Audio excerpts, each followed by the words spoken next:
More than a year after it began, we are still fighting the war against the Wuhan virus. It's not over yet. In fact, it's getting worse. In the meantime, the world could be inching closer to a real armed conflict. Tensions are escalating in at least 3 different parts of the globe. At least 3 hotbeds of confrontation. Troops are being stationed, warships are being deployed, and over the weekend, we witnessed a cyber attack on a nuclear plant. In West Asia, tensions are growing between 2 rival powers, Iran and Israel. One of Iran's main nuclear facilities suffered a cyber attack. It is blaming Israel for this, and Israel is not denying it. The second conflict is brewing in the South China Sea. Several weeks ago, Chinese maritime militia swarmed the disputed waters. Now, the United States has sent its warships to the South China Sea. The American Navy is conducting drills. The PLA is ramping up its own deployments. The sea is on the boil. The third tinderbox is the Ukraine border. By the end of March, reports say some 20,000 Russian troops were moved to the border with Ukraine with heavy weaponry. Now, 1 Ukrainian soldier has died in artillery fire. The situation is tense. These are 3 different conflicts in 3 different parts of the world. What is common between them? The United States of America, that is the common link. It has stakes in all the 3 disputes. So what can Joe Biden do? To start with, not rub allies the wrong way. He's going to need their support. And this is our cover story tonight, what the US needs to do to win the confidence of its allies if it doesn't want to burn its fingers.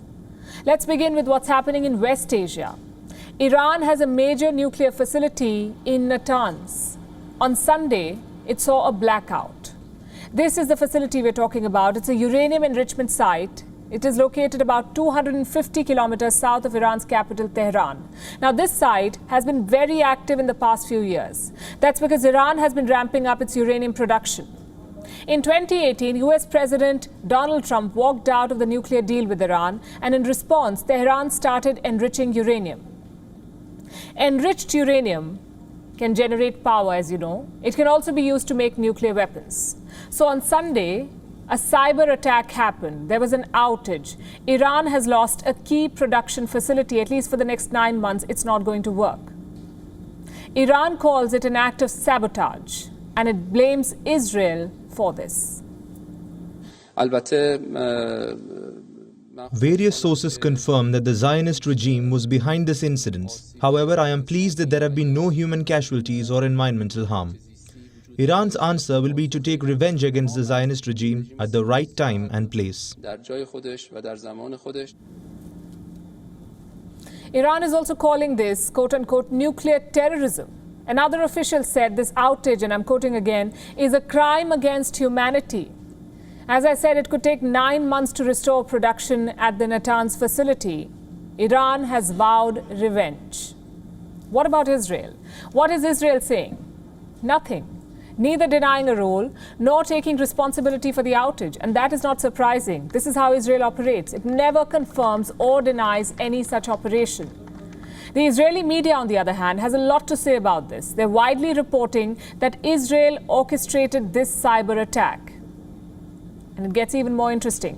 The Israeli public radio reported that Mossad was behind this operation. Mossad, as you know, is Israel's national intelligence agency. Now, as the radio announced this, Israeli Prime Minister Benjamin Netanyahu was raising a toast. Look at these pictures. Prime Minister Netanyahu in the middle, surrounded by Israeli military chiefs, and Benny Gantz, the defense minister of Israel.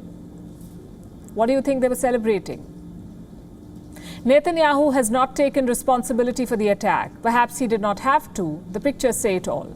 But Netanyahu did choose to send a message to Iran from this undisclosed location. The fight against Iran's nuclearization and its proxies, the fight against Iranian arming, is a massive task. The situation that exists today doesn't mean it will be the same tomorrow. It is very difficult to explain what we've done here in this transition from nothingness, from complete helplessness that nothing compares to in the history of nations, to being the world power. Yes, world power, which we've built here. Definitely a regional power, but in certain areas, a world power. The timing of this outage/attack was significant. It happened on the same morning when US Secretary of Defense Lloyd Austin was in Israel. As he landed, Iran was beginning to report about the blackout. What was Austin's response? A declaration of America's quote-unquote ironclad commitment to Israel. But when he was asked specifically about Iran and the cyber attack, he did not have very much to say. I'm aware of the reports. I really don't have anything to add on Natanz. In terms of our efforts to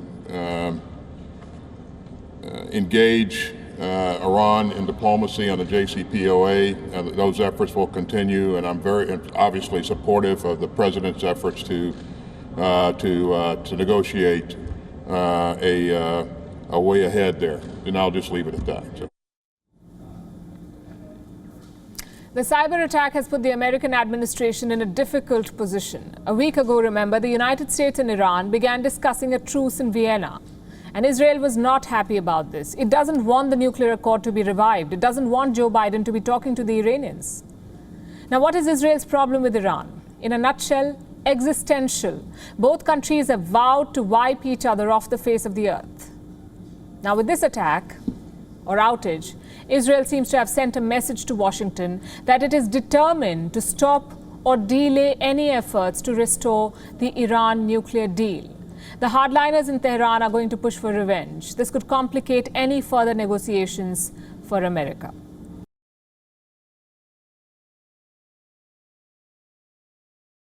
WION is now available in your country. Download the app now and get all the news on the move.